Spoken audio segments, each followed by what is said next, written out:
We're following breaking news here on CBS Sports HQ. The 44th Ryder Cup is set to get underway in Rome on Friday. The entire golf world locked onto that. The opening ceremony is held today. Team USA trying to change the narrative by winning a Ryder Cup on European soil for the first time in 30 years. Now, they are the defending champions.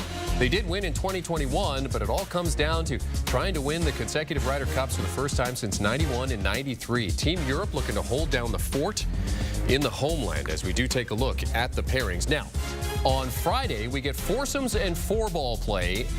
Saturday, foursomes and four-ball play. And then Sunday, we get singles. But here are the pairings that you have for the foursome. Scheffler and Burns versus Rahm and Hatton. Homa Harmon versus Hovland and Aberg. A lot of H's there. Fowler and Morikawa versus Lowry and Straka. And Schauffele and Cantlay versus McIlroy and Fleetwood in match 4. Because Rome, 6 hours ahead of us, match play getting underway bright and early, 1:35 a.m. Eastern time. But for our Rick Gehman, it's local time because he's there in Rome and he joins us now here on CBS Sports HQ. Rick, good to see you. He is, of course, the host of the First Cut podcast. Okay, so Rick, before we came on, you and I were talking and you were sitting here going, all right, let's just get this damn thing going already because we've been talking about it for long enough. We need to focus on some play here. We're one step closer. We've got the opening ceremonies out. We've got the matchup set. Walk us through some of the matchups here that you're most eager to see. Yeah, we've been talking about this for 2 years, and then as this week has gone on, it's like, oh my gosh, can we just get to this thing already? And at least now we have a glimpse into the way that this is going to kick off on Friday morning here in Rome. And I think a couple of notable things here, Jeremy. We are going to be playing foursomes in the first session, otherwise known as alternate shot. That is Captain Luke Donald's option to be able to do that. So he's going to go with the format that he believes is best for his team, and he's going with strength immediately out of the gate with Jon Rahm and Tyrrell Hatton. That is just a firecracker ready to be set off against Scotty Scheffler and Sam Burns. I think this is an opportunity, Jeremy, for the Europeans to kind of take advantage of that first tee energy, that early energy, see if they can go out and win the opening session. And if they can do that, kind of flip the script a little bit and hold on through some of the formats that might not be great for them. So that first match is going to be incredibly appealing, and then JSL, it just gets even better as we go down the board. Yeah, as you take a look at some of those other matchups. Rick, how much are you looking forward to that Schauffele Cantlay versus McIlroy Fleetwood there, match 4?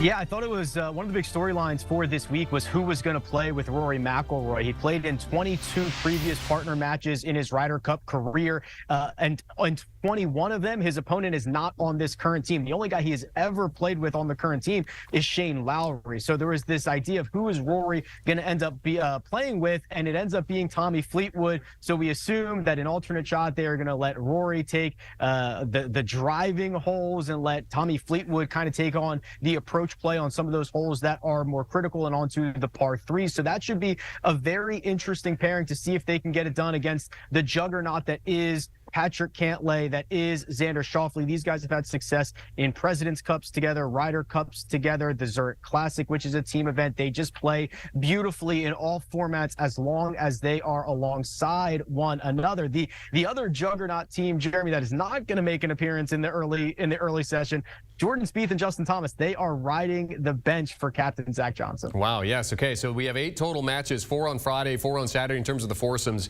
Each two-man team plays 1 ball per hole. Alternate shots until the hole is complete. The winner of the match receives 1 point. That's for the foursome. So we don't get to singles play until Sunday. But Rick, wanted to ask you about this course, the Marco Simone course here in Rome, Italy. Tell us about the challenges that it presents to the players here.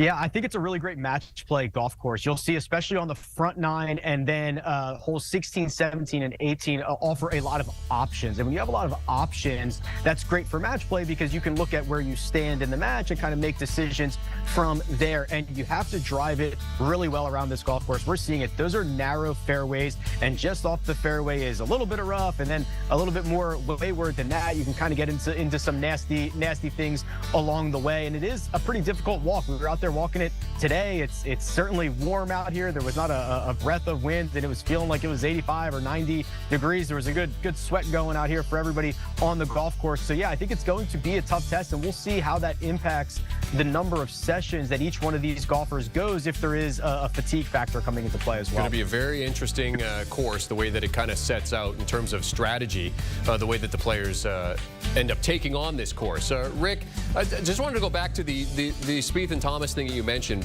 Why do you think that they were kind of benched in this first go around here?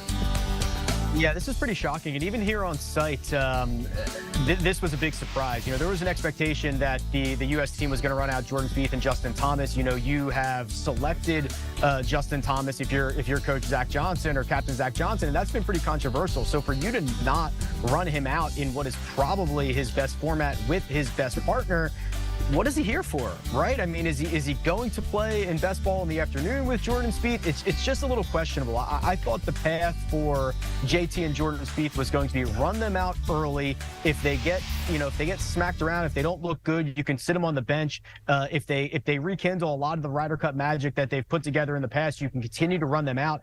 The unknown, not getting them out in the first session, I think is a little bit of a mistake, but maybe Zach Johnson knows something that I do not know. I hope he does. Okay, so in terms of this first set of matches here for the first day on Friday, what do you think is a good score? What do you think the U.S. needs to do on this opening day?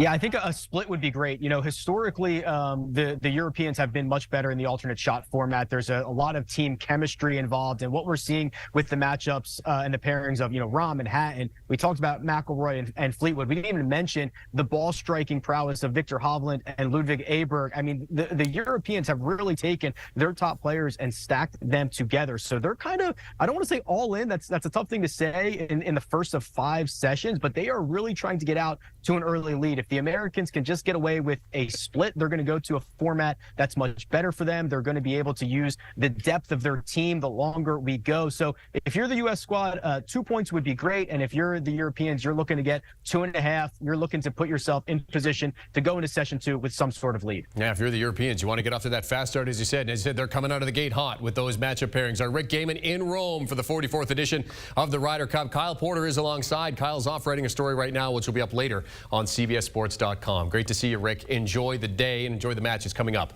on Fridays. We take a look at those pairings. As Rick mentioned, a bit of a controversy here in terms of the pairings for the United States with Jordan Spieth and Justin Thomas not out there first, but as he mentioned, maybe there's some strategy that is involved in that. As it stands, it's Scheffler and Burns versus Rahm and Hatton in match 1, Homa Harmon versus Hovland and Aberg in match 2, Fowler, Morikawa, Lowry and Straka, and then you have match 4, Schauffele and Cantlay versus McIlroy and Fleetwood.